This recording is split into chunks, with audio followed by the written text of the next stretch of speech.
राधे राधे। आइए आज हम बात करते हैं विवाह के समय में किसी प्रकार का कोई बाधा अड़चन आना, या फिर विवाह होते होते विवाह न हो पाना, या फिर दूसरे शादी का भी योग बन जाना, ऐसा किस स्थिति में होता है।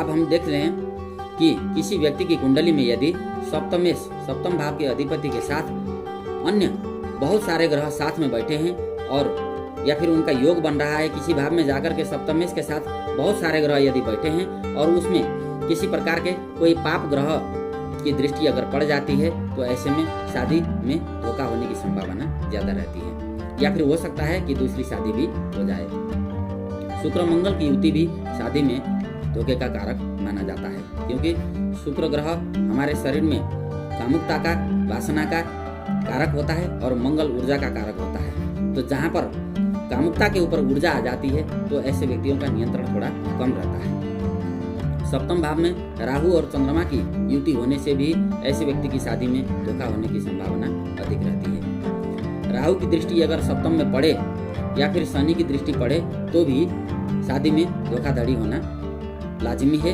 तो अच्छे से कुंडली मिलान करके प्रबुद्ध ज्योतिषी से विचार विमर्श करके ही शादी का फैसला लेना चाहिए।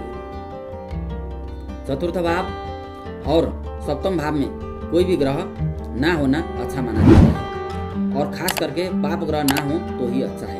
और शुभ ग्रह की दृष्टि अगर चतुर्थ में और सप्तम भाव में पड़ रही है, और कोई पाप ग्रह नहीं है, तो ऐसे व्यक्ति की शादी सरल रीति से होती है और जीवन भी सफल होता है। शुक्र और चंद्रमा सातवें भाव में जाकर के साथ में बैठे हैं, तो भी जीवन साथी के साथ दूरी होने की संभावना अधिक रहती है। सप्तम भाव हमारे जीवन साथी का कारक भाव है।